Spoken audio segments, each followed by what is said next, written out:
हाय, hello. स्वागत आहे तुमचं सानिकाच्या दुनिया या चॅनेलमध्ये. तुम्हाला एकादशीच्या हार्दिक शुभेच्छा. आम्ही फ्रेश झालो, आता आमची देवपूजा चालू झाली आहे. बघा, आम्ही देवपूजेला स्वामींना फूल वाहत आहे. विठ्ठल रुक्मिणीला आम्ही मंजुळा वाहत आहे. आज आषाढी एकादशी आहे म्हणून आम्ही मंजुळा वाहिल्या.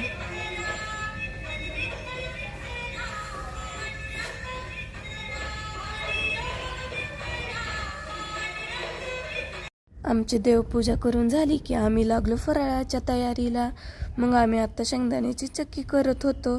चक्कीसाठी आम्ही साखर वितळवून घेतली आणि आम्ही साखरही अंदाजानुसार घेतली आणि शेंगदाण्याचा कूटही अंदाजानुसार घेतला. ही चक्की किती अंदाजानुसार घेतलं तरी बिघडत नाही. बघा, आता आपली साखर विरघळलेली आहे, त्यामध्ये आम्ही कूट टाकला.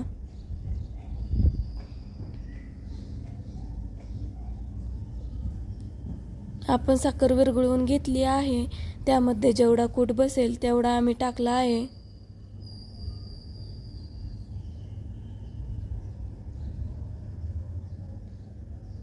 विरघळवून घेतलेली साखर आणि शेंगदाण्याचा कूट छान मिक्स करून घेतला.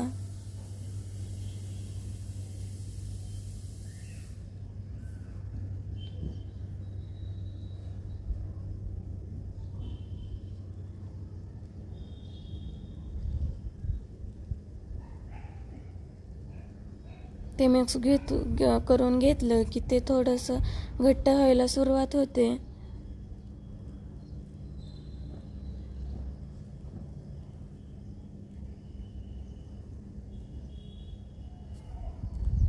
आळंदी येथून संत ज्ञानेश्वर माऊलींच्या पादुका आणि देहू इथून संत तुकाराम महाराजांच्या पादुका ते पालखीत ठेवून ती पालखी रथातून पंढरपूरमध्ये जायला निघते.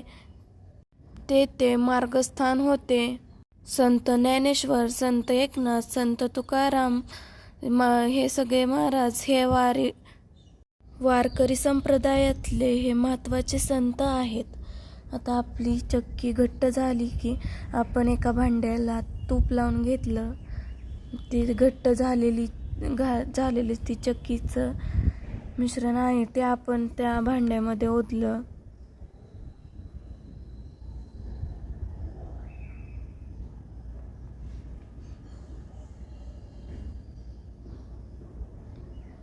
किती छान कलर आलाय बघा आपल्या चक्कीला. तुम्ही पण घरी नक्की एकदा ट्राय करा.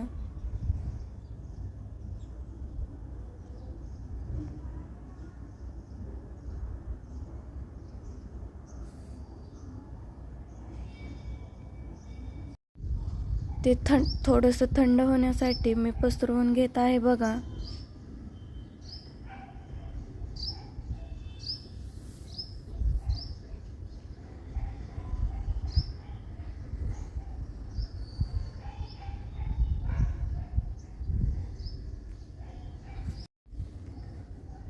त्याला हाताच्या साहाय्याने छान असं मऊ करून घ्यायचं.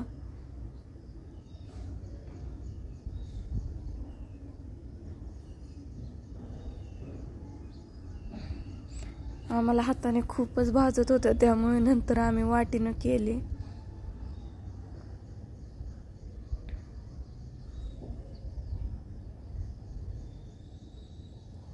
वाटी सुद्धा गरम झाली बघा.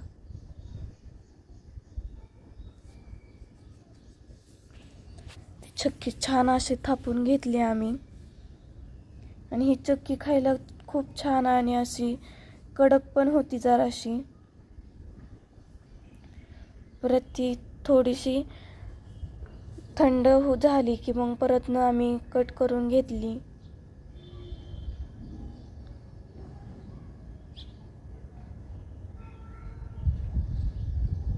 इथं गरम आहे म्हणून नीट कटच होत नव्हती बघा.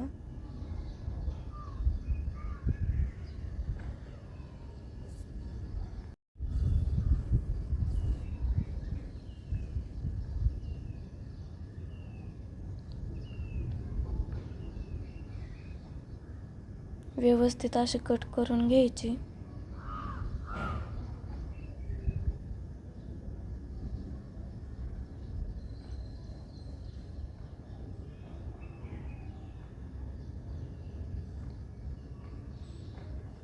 आम्ही उभं कट करून झालं की आम्ही आडवी देखील कट करून घेतली.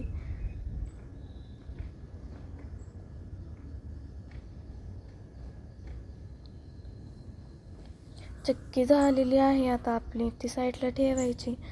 आणि आम्ही आता शेंगदाण्याचे लाडू करणार होतो. तर मग आम्ही पहिले शेंगदाणे घेतले, त्यामध्ये गूळ घेतला,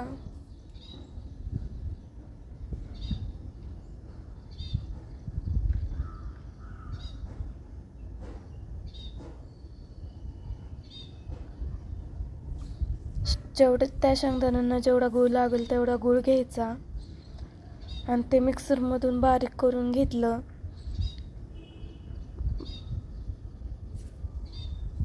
बघा, मिश्रण बघू शकता तुम्ही. आणि छान बारीक करून घेतलं. परत आम्ही त्याचे लाडू बांधले. जेवढ्या साईजचा तुम्हाला लाडू हवा आहे तेवढ्या साईजचा तुम्ही तो लाडू बांधू शकता. बघा, आता आपले लाडू रेडी झाले आहेत. आता लाडू झाले, आता आम्ही खिचडी करायला घेतली. खिचडी करत असताना आम्ही 4 चमचे तूप वापरलेलं आहे.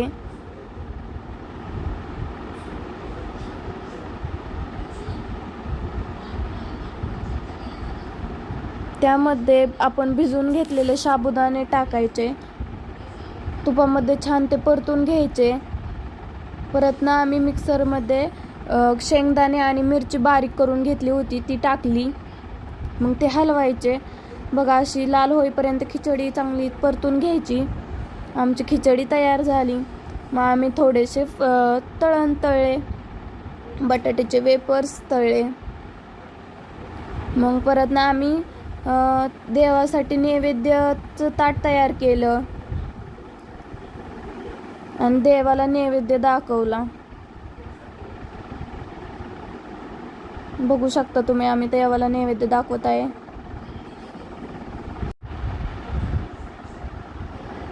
देवाला नैवेद्य दाखवून झाला की आम्ही देवापुढे अर्धा तास तरी ताट ठेवलं. परत सगळ्यांना फराळ ठेवला म्हणून पाणी पण ठेवलं सोबत. लाईक करा, शेअर करा, सबस्क्राईब करा. चला, भेटूया उद्याच्या ब्लॉगमध्ये. बाय.